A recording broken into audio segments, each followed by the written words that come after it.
Okay, mga boss, madamen. OT na naman kami ngayon. Time check, mag-11 na ng gabi. So, hinintay tayo ni ma'am. Thank you sa kanya kasi galing pa tayo Manila. So, na-traffic kami kanina. Sobrang traffic. Hanggang SLEX. Ayan. So, Suzuki Espresso. Kinabitan namin ng crossbar. Yung heavy duty natin na crossbar.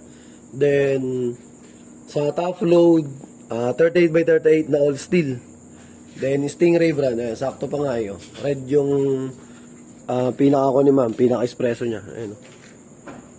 Tapos, 38 by 38 lang. Kasi, ang order talaga ni ma'am, yung Aerorack. Sabi namin, yun yung pinaka-ordinary. Gusto niya tayo medyo mas maporma ng konti. So, ito yung sinadjust ko sa kanya. Kakalagay lang din namin nung ganito nung dun sa isang customer. So, pagdating namin, ganito rin yung in-install namin dito. So, ayan si Boss Une. Nagguha ng tubig. Magli-leak test kami. Para sure. Nabawasan mo ba yun?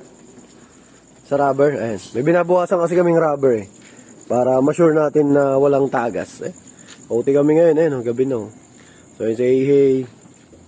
Ayan, tibay na yan, ma'am. Ayan.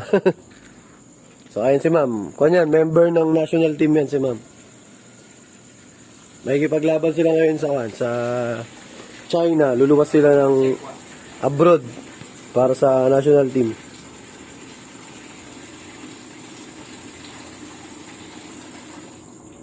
Yan, magli-leak test kami ni Boss One.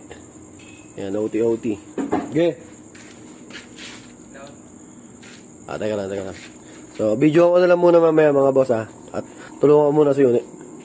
Yan, magli-leak test kami. Kasi, meron kaming dalawang customer na nagka-problema sa ganito.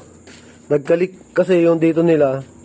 Yung rubber, yung isa may punit. Tapos yung isa naman, naglagay sila nung yung itim. Ano na yun? Yung nalagay dito? Yung itim na ganun, nagkaroon ng problema sa rubber. Yan. Kaya inayos namin dito. Kaya ngayon, ang ginagawa namin, kahit na bago pa yung espresso, tapos bago yung mga rubber, nagli-leak test pa rin kami para iwas abala dun sa customer. Ayan, tulungan ko muna sa Une. Magli-leak test muna kami.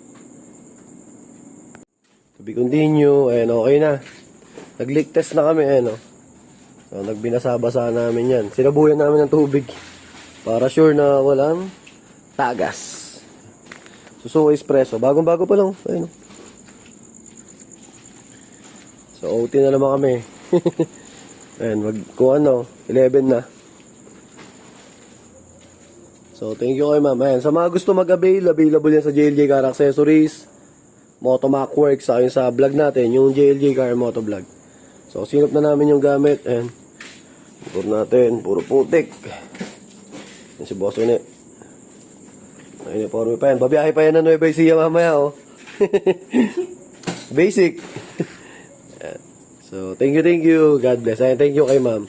Good luck sa kanila pag lumaban sila ng sa ibang bansa, sa national team. So, thank you. God bless. Ingat.